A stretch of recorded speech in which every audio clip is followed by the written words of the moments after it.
BC 586년에 남유다는 바벨론 제국에서 멸망을 당하였습니다. 바벨론이 이제 유다를 이제 다스리는데 총독을 세워서 이제 유다를 다스립니다. 이때 총독을 남겨놓은 그다랴를 이스마엘이 죽이게 됩니다. 그리고 이스마엘은 요나단과 백성들에 의해서 쫓겨납니다. 근데 문제는 이 요하난과 백성들을 데리고 요하난이 백성들을 데리고 애굽으로 가려는 거예요. 그런 하나님의 뜻은 그게 아니죠. 유다 땅에 남아있기 원하시는 것입니다. 자, 그런데 요하난과 백성들은 애굽에 가기 전에 예레미야에게 나와서 기도를 요청합니다. 그 기도 요청은 우리가 이 위급한 시기에 애굽으로 가야 되는지 유다 땅에 남아야 되는지 그걸 묻는 그런 기도였습니다. 자, 그러면서 이제 그 기도 부탁을 받고 예레미야 선지자가 말합니다. 여호와께서 너에게 응답하시는 것을 숨김이 없이 너에게 말하리라. 예레미야는 하나님께서 자신에게 주시는 말씀은 뭐든지 간에 백성들에게 숨김없이 가감없이 말하겠다고 약속하였습니다.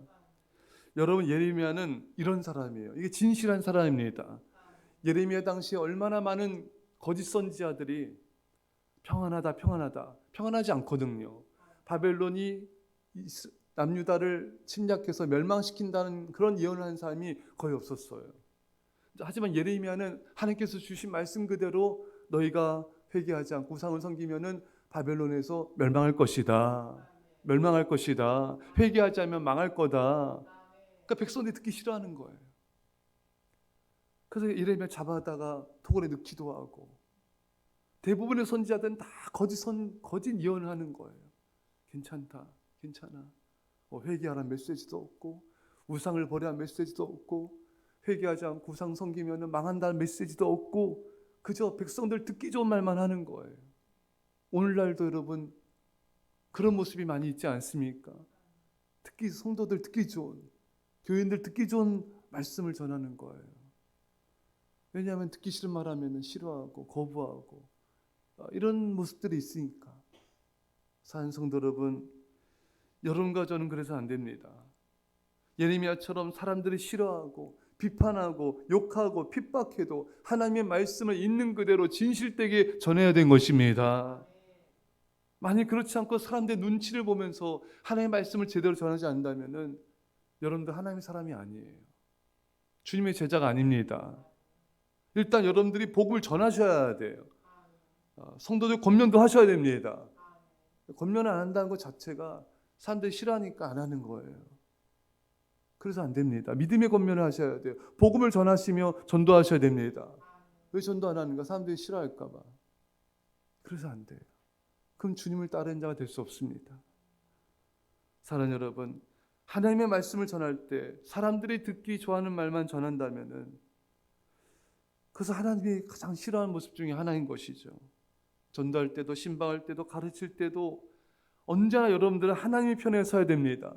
하나님께서 말씀하신 그대로, 성경이 말씀한 그대로, 하나님 뜻 그대로 전해야 되는 것입니다. 하나님은 우리가 하나님 편에서 말씀을 전하는지 사람 편에 있는지를 보기 원하시는 거예요. 하나님 편에 서십시오. 하나님 편에서 말씀 그대로를 전하세요. 그 사람이 하나님이 기뻐하신 사람입니다. 그러자 이 백성들이 뭐랍니까? 이르시는 모든 말씀대로 행하리이다. 백성들은 지금 예레미야를 굉장히 존중하고 있지 않습니까? 존중하는 것처럼 보이는 거죠. 언제까지? 예레미야가 하나님의 말씀을 받아서 전하기 전까지만 존중한 거예요.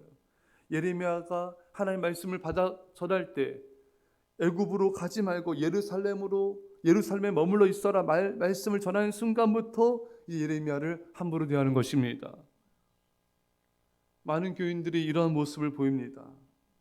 내가 듣기 좋아하는 말씀을 전할 때는 존중하고 따르는 듯해 보여요. 하지만 내가 원하지 않는 말씀을 전할 때 불편하고 좀 순종하고 헌신하라는 말씀을 들을 때에는 이게 불편해하고 말씀을 존중하지 않고 말씀을 전하는 자를 존중하지 않는 모습을 보게 된 것입니다. 이것이 얼마나 여러분 위험한 신앙인지 아십니까? 이것은 성경을 내가 믿고 싶은 성경만 믿는 거예요. 성경을 내가 편집하고 각색하는 거예요. 이게 얼마나 위험합니까, 여러분?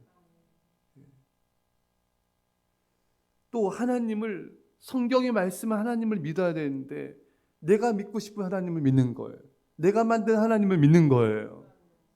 굉장히 이것은 타락하고 정말 세속화된 신앙이고 하나님 앞에 심각한 죄악입니다.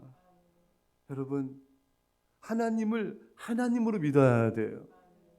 말씀 그대로의 하나님을 믿어야 돼요. 듣기 좋은 말씀만 반응하고 기뻐하고, 좀 불편한 말씀은 금방 정색하고 듣기 싫어하고 거역하고, 이런 것이 어떻게 하나님을 하나님 믿는 것이겠습니까? 우리는 하나님을 성경의 말씀은 그대로 믿읍시다. 내가 만든 하나님이 아니라 성경이 말씀하시는 그대로 믿고 그대로 따르려고 노력하고 순종하는 백성 되시길 축원합니다. 백성들은 말합니다. 좋든지 좋지 않는지를 막론하고 순종하려 함이라. 이스라엘 백성들은 예레미야 선지자를 통해서 하나님께서 어떤 말씀하든지 그게 우리에게 좋든지 좋지 않든지 다 순종하겠습니다. 참 말을 잘하죠. 예. 또 순종하면 복이 있으리로다. 참 말은 뻔지르합니다. 그렇지만 이들은 순종하지 않습니다. 애초에 순종할 마음도 없었어요. 조금 불편하면 순종하지 말아야지, 이런 마음이 있었던 거예요. 내가 생각한 대로 말씀하지 않으면 순종하지 말아야지, 이미 그 안에 있었어요. 여러분, 많은 교인들이 참 말은 참 잘해요.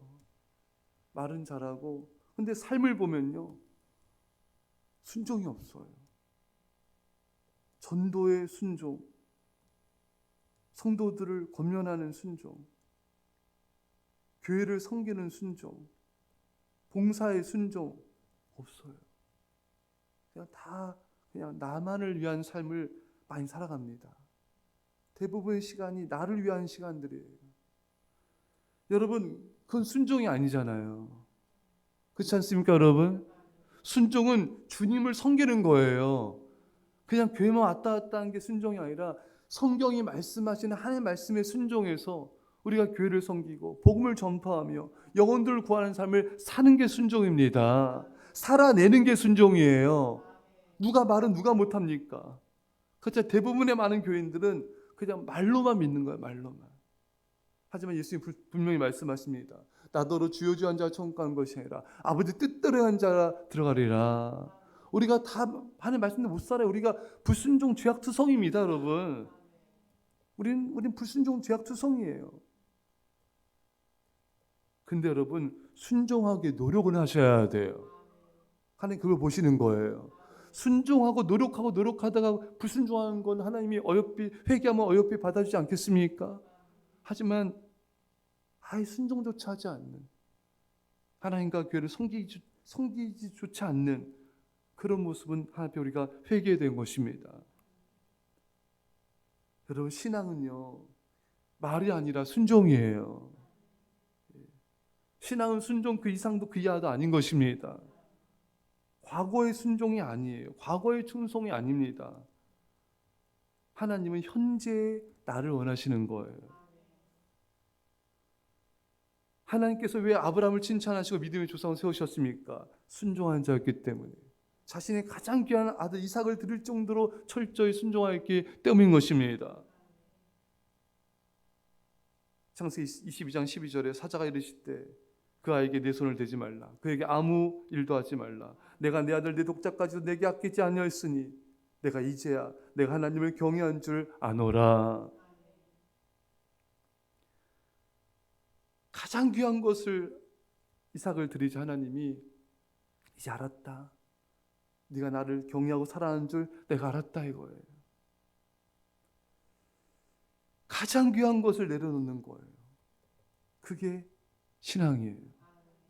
많은 교인들은 가장 귀한 것은 고사하고 내게 조금이라도 좀 손해가 갈 것 같고 피해가 갈 것 같고 내 시간에 좀 방해될 것 같으면은 그걸 내려놓지 못하는 거예요.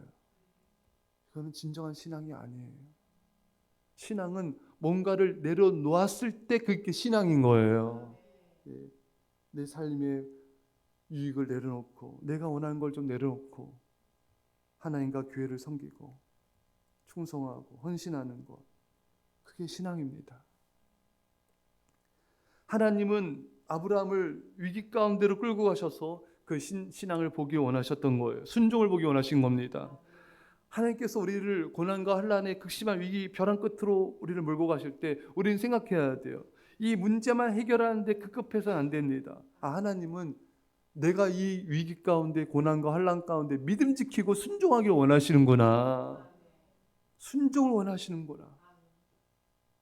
우리가 벼랑 끝 위기에서 환난과 고난 속에서 순종할 때 연단은 끝나는 거예요. 아브라함에게 하나님께서 순양을 예비해 놓으셨습니다. 그 순종을 보시고 예비된 걸 보여주신 거예요. 여러분, 하나님은 이미 우리 필요한 모든 걸 다 예비해 놓으셨어요. 끝까지 순종한 걸 보시고 그 순양을 보여주시는 거예요. 결국 하나님께서 우리에게 원하신 건 순종입니다. 하나님께서 왜 그토록 우리에게 순종을 원하실까요, 여러분? 왜 그토록 하나님은 순종을 기뻐하실까요? 순종이 사랑이기 때문입니다. 요한복음 14장 15절에 너희가 나를 사랑하면 나의 계명을 지키리라. 하나님이 순종을 원하신 건 결국 우리가 하나님을 사랑하는지 아닌지를 보고 싶은 거예요. 순종함으로 하나님을 향한 사랑을 보여달라 이거예요. 여러분, 하나님은 우리 사랑을 보기 원하시는 거예요. 우리가 세상을 사랑하는지, 나를 더 사랑하는지, 내가 하는 일을 더 사랑하는지, 내 가정일, 직장일, 내 가족, 자녀를 더 사랑하는지, 아니면 정말 하나님을 사랑하는지, 그걸 보기 원하시는 거예요. 하지만 많은 교인들은 그렇지 않잖아요. 내 일이 먼저고, 내 가정이 먼저고, 내 직장이 먼저고, 내 볼 일이 먼저고, 그러니 헌신을 할 수가 없죠. 그러니 교회를 섬길 수가 없죠. 그러니 봉사할 수가 없죠. 그러니 세월만 흘러가는 거예요. 여러분, 그러면 안 됩니다, 여러분. 그건 너무나 하나 앞에서 너무나 안타까운 인생인 거예요. 하나님은 우리에게 결국 사랑을 보여달라는 겁니다. 네 사랑을 순종으로 증명하라. 순종이 아닌 신앙은 진정한 신앙이 아닙니다. 순종해야 그게 진짜 신앙인 거예요. 아담과 하와가 왜 불순종했습니까? 사탄의 말을 들었기 때문에. 우리가 왜 불순종합니까? 하나님보다 세상과 사탄과 죄악의 말을 더 따르고 그걸 더 사랑하기 때문에 그런 거예요. 그 불순종이 거역이고 그것이 하나님의 마음을 아프게 하는 것입니다. 사랑하는 여러분, 하나님께서 우리가 원하시는 건 한 가지예요. 순종입니다. 순종으로 하나님 사랑을 증명하라. 그게 진짜 사랑이다. 여러분과 제가 이제 더 이상 말로 하나님 믿지 마시고 사랑으로 하나님 향한 사랑을 증명하시기를 간절히 축원합니다. 그렇습니다. 주님, 우리 신앙이 너무나 가볍고 얇고 세상을 사랑하는 나 중심적인 신앙임을 용서하여 주십시오. 주님, 사람들 앞에서 담대하게 하나님의 말씀을 말씀 그대로 전하게 해주십시오. 어떤 말씀인지 순종으로 받게 하여 주십시오. 말로만 하는 신앙이 아니라 행함으로, 순종으로, 헌신으로 우리의 사랑을 증명하게 하여 주십시오. 우리 대부분의 기도가 나를 위한, 내 가정을 위한 기도가 되지 않게 하여 주시고, 우리 시간의 삶의 대부분의 시간이 나를 위한 삶과 시간이 되지 않게 하여 주셔서 더 이상 세상을 사랑하지 말게 하여 주시고 우상을 가까이 하지 말게 하여 주시고 주님께 순종함으로 주를 향한 사랑을 날마다 증명하게 하옵소서. 감사드리며 예수님의 이름으로 기도합나이다. 아멘.